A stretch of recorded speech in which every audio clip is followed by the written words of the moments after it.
Hey y'all, welcome back to Maker's Gonna Learn, and in today's video, we are taking it back to the basics.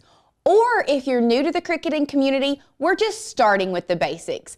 And today I'm going to be teaching you or refreshing you on how to apply glitter iron-on onto any fabric. My name is Lauren and I'm a craft producer here at Maker's Gonna Learn, where we bring you thousands of cut files, hundreds of fonts, and inspiration, motivation, and education for you to be able to confidently get your Cricut out of the box and start using it. Now, we're just gonna go ahead and start and jump into this project head first. So we're gonna go ahead and go overhead and show you everything you're gonna need to learn how to apply glitter iron-on onto a fabric. Now that we're here, as you can see, the supplies that we have are pretty minimal. Of course, we do have our sweatshirt that we are going to be applying this glitter iron-on to. We have our cutting mats. Now, I do want to talk really quickly about the cutting mats.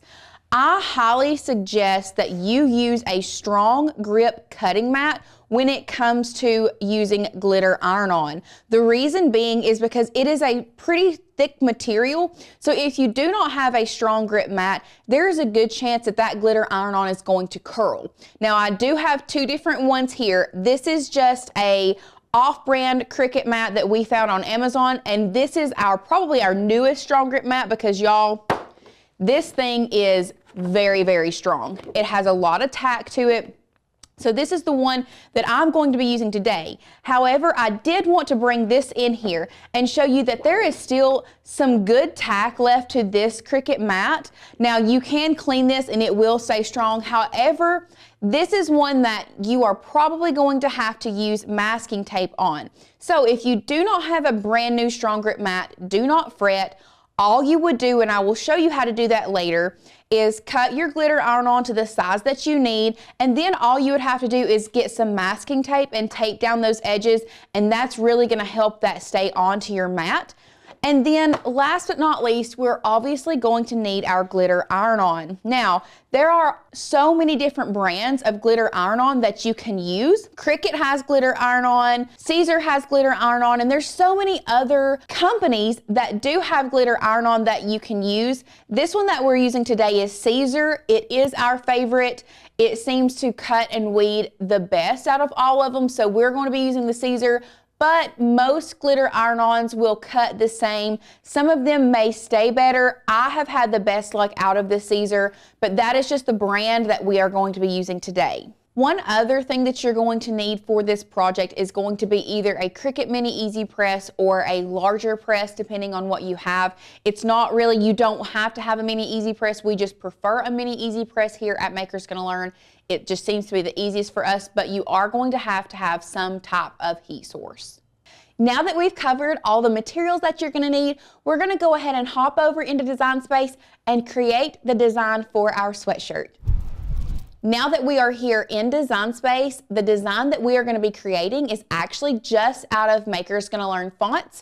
So before we start creating our design, let's hop on over to the website. Now that we're here on the website, this is our home page. Once you have signed in, we're going to go down here to our font section, and we're just going to click on the new fonts. Now, the fonts that we're going to be using today are both Brock the Jock and Demonstrate. So we're just going to type in Brock. This is a very varsity looking font. Now, to download fonts from our website, you are going to click this little arrow pointing down. It's going to download here on the bottom. We're going to open up that zip file. We're going to make sure it opens, and then we're going to install it onto our computer. And as you can see, we do have Demonstrate, and we just downloaded Brock the Jock. So now that we have downloaded our fonts, what we're going to do is we are going to go to our text feature. As you can see, Brock the Jock is already pulled up. If it does not for you, what you're going to do is go over here to our fonts. You'll go to your system fonts, type in the first part of the font name, and then it will pull up, and then you will just click that. And now we are going to be creating our sweatshirt design. So now that we're actually creating a sweatshirt for a team. So we have our team name on there. What we're gonna do now is I'm going to size this up. Now with this specific font, I do want the varsity letter feel, but I'm going to manipulate this just a little bit. So to start out with, I do want to unlock this. Now, 9 times out of 10, I tell you that unlocking something is a cardinal sin. Definitely not something that you do. However, with some fonts, it is okay to unlock and stretch and maybe pull it together a little bit. So I kind of wanted a taller set of letters that is skinnier. So I am going to stretch it and pull it in just a little bit. Now, another trick with this is I feel like there is a pretty wide gap between the A and the W, and even a gap between the W and the G, but there's not between your G and S. So if I were to go to letter spacing and I start pulling this in together, where I feel like it looks good over in here, I start seeing overlap with the G and the S. So I'm just going to undo that. And here is where you really can get a truly custom look. So we're going to go to Advanced. We're going to ungroup to letters, and we're going to manually move each letter. So starting, I'm going to leave the D where it's at. Starting with the A, I'm going to use my Layers panel, select my A, and then I'm going to use my keyboard and move it to the left. Now I'm going to move up to my W, move it over to the left so that it lines up with my A the way that I would like, and then my G, and finally the S.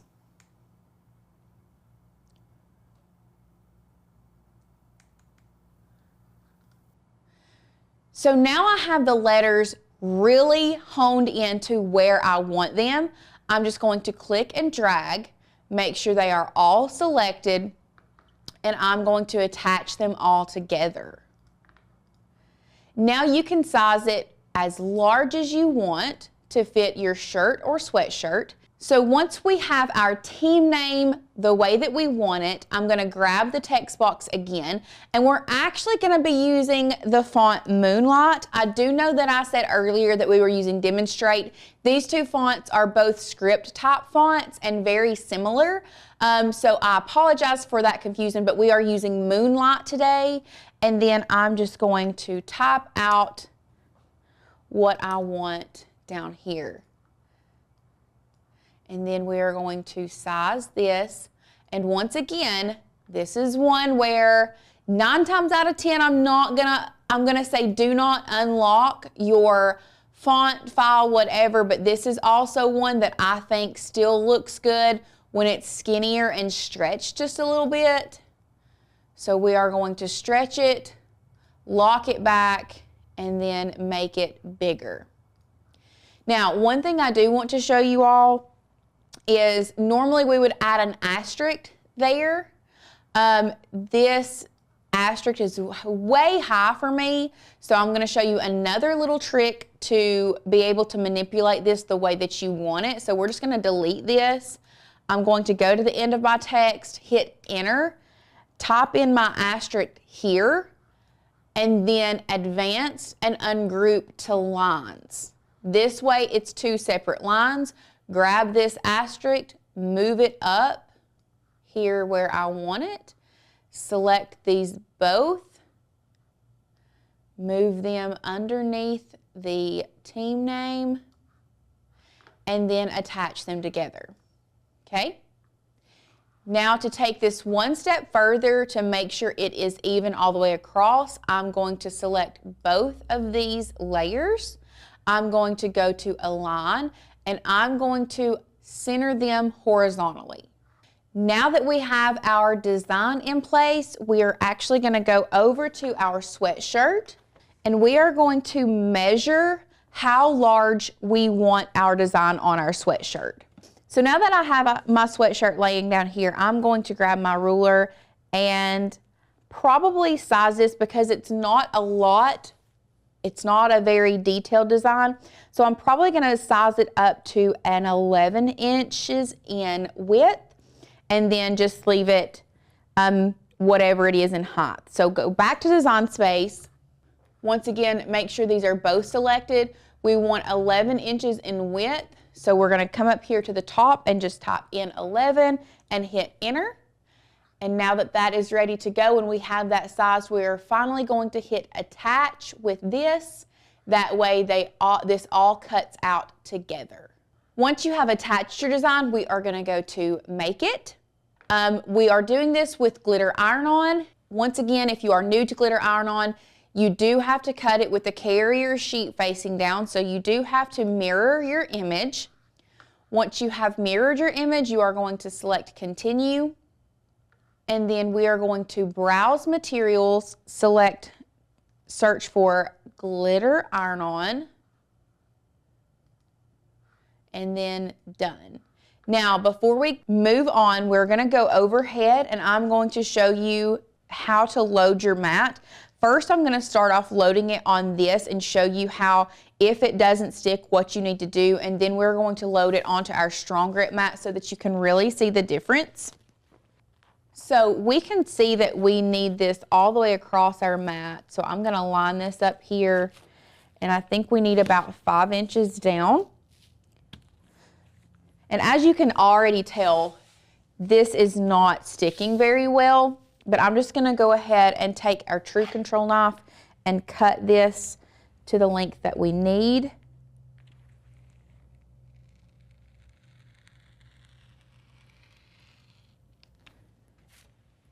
And this is why it is so important to have a mat that does have a very strong grip, because as you can see, this is not sticking at all.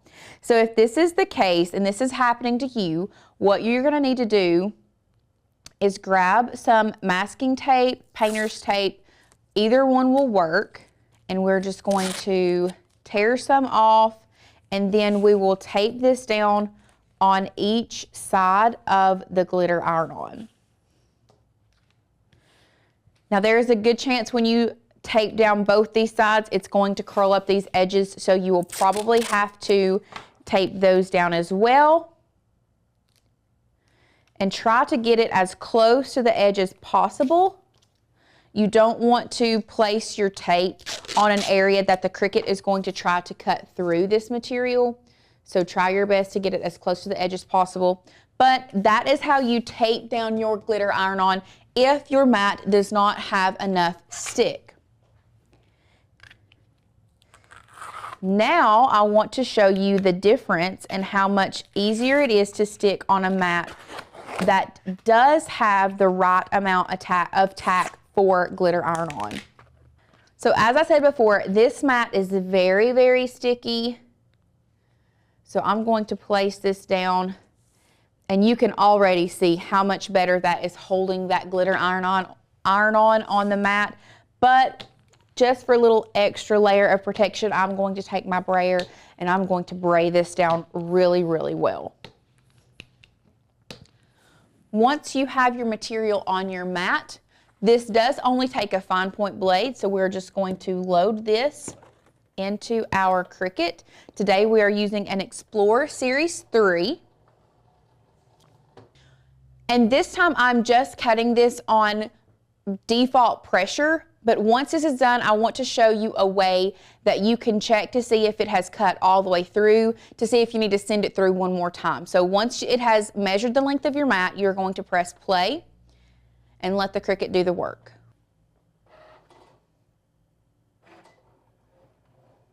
While your Cricut is cutting, you're going to want to turn on your Cricut Mini Easy Press or the regular press if you're using a regular press. We're using the Cricut Mini Easy Press on a heat setting of 2. If you do not have a Cricut Mini Easy Press and you want to know the exact temperature setting, Makers Gonna Learn offers the Cricut reference guide to anyone that signs up for our yearly membership. And y'all, this is what a lot of people have been referring to as the Cricut Bible. Look at all of the information in here, but really what would come in handy right now if you don't have the a Cricut Mini Easy Press is to find go in your Easy Press heat settings or your regular heat settings, and we are going to find the glitter iron-on, glitter / holographic / sparkle. And then we are applying this to 100% cotton, so you can see that it needs to have a heat setting of 330 degrees Fahrenheit for 30 seconds. Once our Cricut has finished cutting this glitter iron-on, before I completely unload this, I'm actually going to take either a weeding tool or a pair of tweezers, and I'm going to try to pull up part of this, and as you can see, it did cut all the way through on that default pressure, so it should be good to go. So I'm just going to hit the unload button, and we will pull it over here, and we will weed our design. So it is kind of hard to see with glitter iron-on, and I really love using a good set of tweezers for this. I'm going to leave this on the mat while I weed this, and we're just going to weed our design. Now you are going to want to be careful with the smaller letters that we did cut with this glitter iron-on. Otherwise, there is a chance that you might lose part of it, so just be very careful and be mindful of that when you are weeding. Another thing with weeding glitter iron-on is a lot of times slow and steady wins the race. Coming in here and just trying to pull as hard as you can, you will end up losing a lot of things or tearing part of it. So go as slow and steady as you can when you are weeding glitter iron-on. And now that we have it weeded, we are going to take it off the mat and bring in our sweatshirt. Now before I place my design, I am going to bring in my Maker's Gonna Learn t-shirt ruler. That way I know an approximation of where it should be. One other thing you can do to get the center of your design is take your design, fold it in half, and then kind of crease like at the top of the transfer tape where the center is. And that way you can center that design perfectly on your sweatshirt.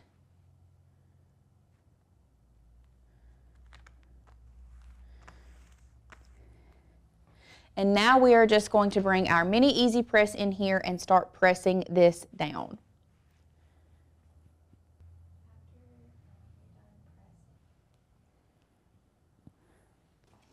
Now, one thing, if you are having issues with your glitter iron-on coming up in places, just make sure you have your mini Easy Press handy.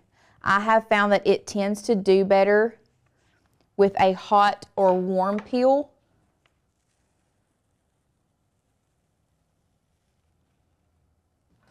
And then if it's not sticking, you can just come back in here, make sure that it gets stuck down.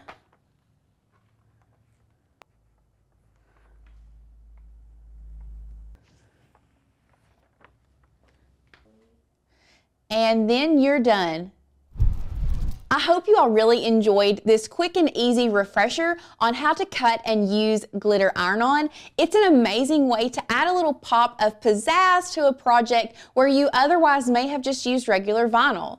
If you liked the fonts that we used in today's project, make sure you check us out at Maker's Gonna Learn and consider joining our great membership community where we bring you thousands of cut files and hundreds of fonts every month, and you also get commercial licenses to use our fonts and files to turn around and sell your projects. If you have enjoyed this tutorial, make sure you hit that thumbs up button, subscribe to our channel, and hit that bell notification so that you can be notified every time we get crafty.